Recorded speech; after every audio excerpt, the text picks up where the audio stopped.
पहले से बना रहना चाहिए संपूर्ण शरीर के अंदर, तो ये रक्त के संचार को ठीक से चलना माने शरीर को चलना।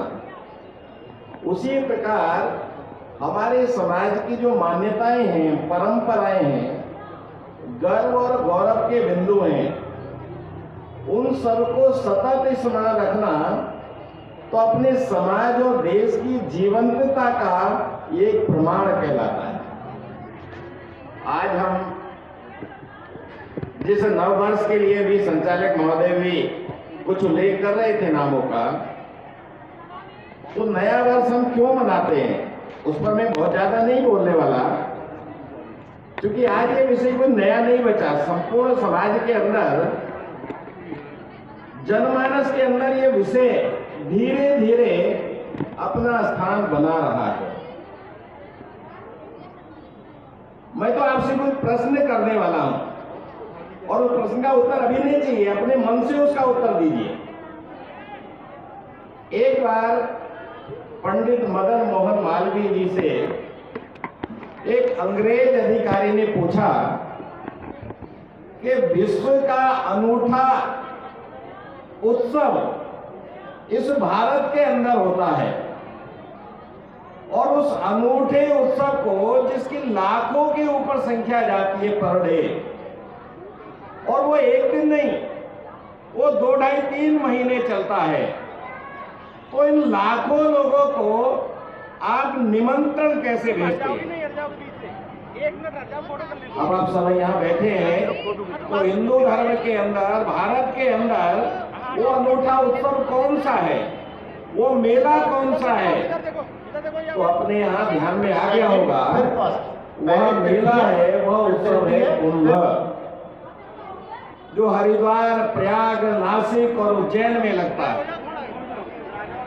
कभी हमारे पास किसी के पास का कोई निमंत्रण आया क्या? तो उस अधिकारी ने पूछा, अंग्रेज अधिकारी ने, इन लाखों लोगों कैसे इकट्ठा कर लेते हैं आप?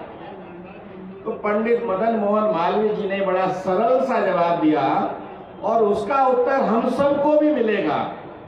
उन्होंने कहा कि 6 आने का पत्रा जो हमारे पंडित जी के पास होता है, कितने का मिलता है? 6। उस समय 6 आने का मिलता था मालवीय जी के से।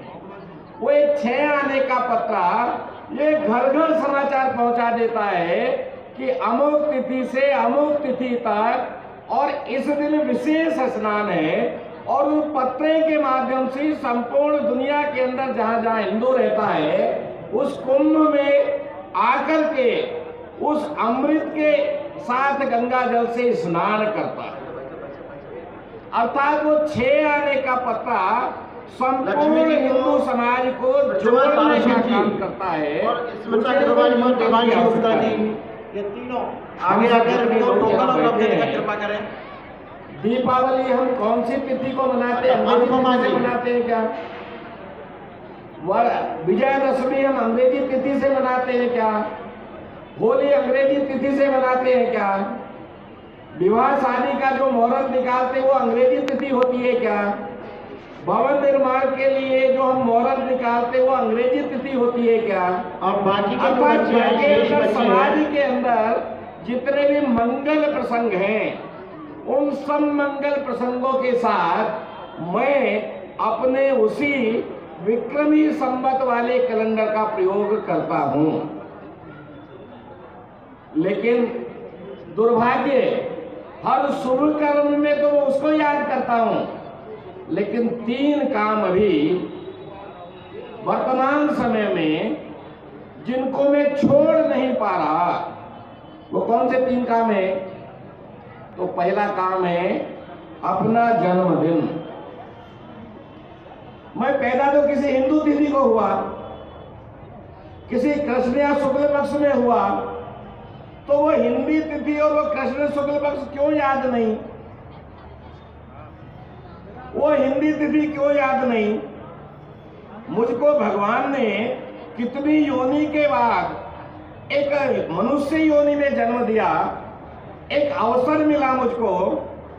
उस भगवान ने, जिसको मैं सब कुछ मानता हूं, तो उस भगवान के द्वारा जो सृष्टि का संचालन हुआ परमपिता जिसको हम ब्रह्मा जी कहते हैं, उस ब्रह्मा जी की व्यवस्था में अपने जन्मदिन को क्यों याद नहीं करता?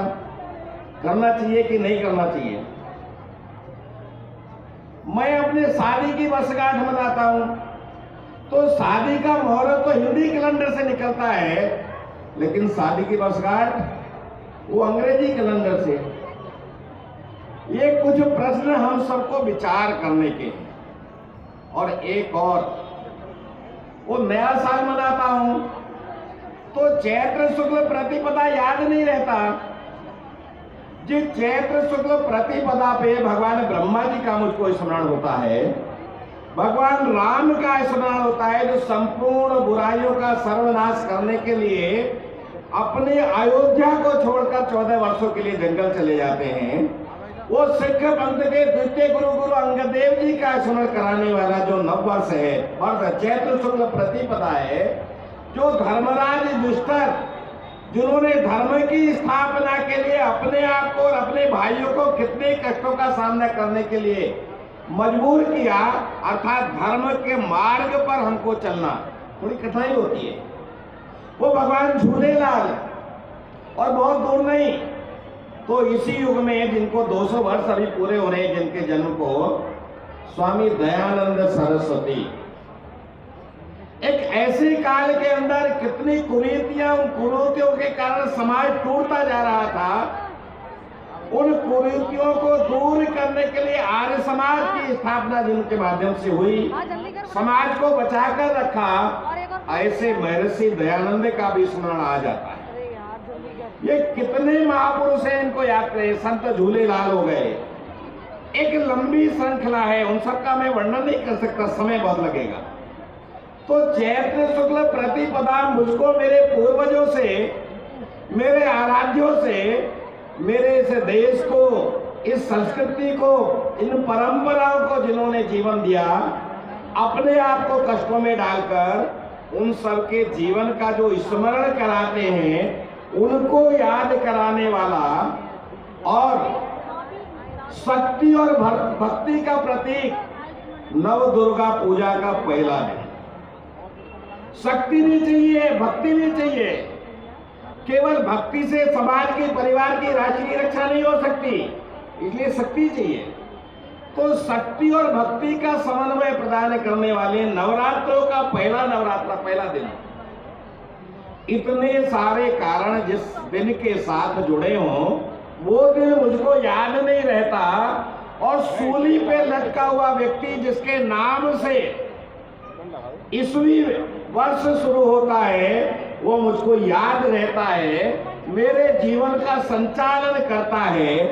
आज आप सबसे मेरा एक विनम्र आग्रह है, स्वतंत्रता का अमृत महोत्सव हमने मनाया। अमृत महोत्सव के बाद एक अमृत काल शुरू हुआ। देश के प्रधानमंत्री जी ने भी कहा कि आने वाले 25 वर्ष ये अमृत काल है, और इस अमृत काल में हमको करना क्या है?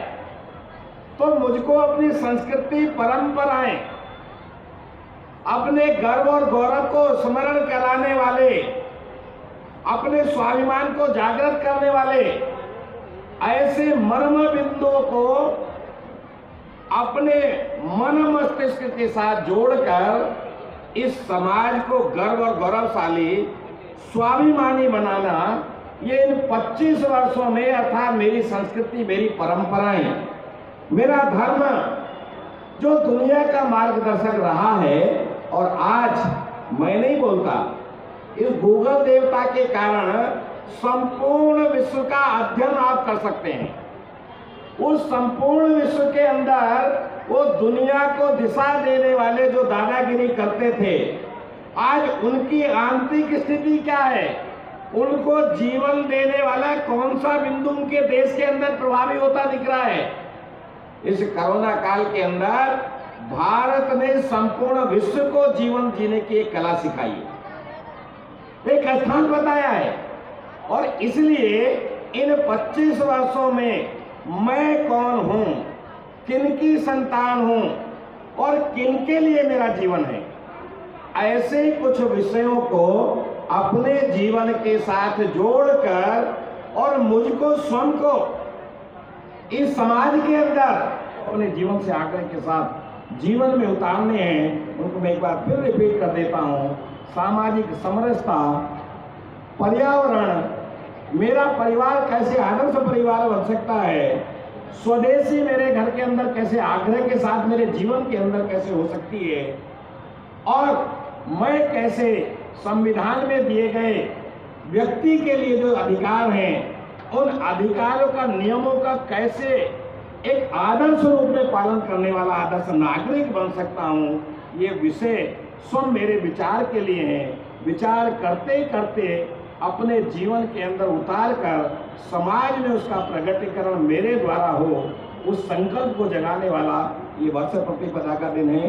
इतना कहते हुए पुनः आप सबको नववर्ष की शुभकामनाएं, बधाई, और अपने देश के, समाज के, धर्म के लिए जीवन जीना, ऐसे संकल्प को प्रतिदिन स्मरण करना, और उस संकल्प पूर्ति के लिए जो भी मैं कर सकता हूँ उसके लिए नए नए प्रयोग सोचना, ऐसा एक आग्रह करते पुनः आप सबको चैत्र शुक्ल प्रतिपदा विक्रमी संवत 2080 की अनंत अनंत शुभकामनाएं। नमस्कार।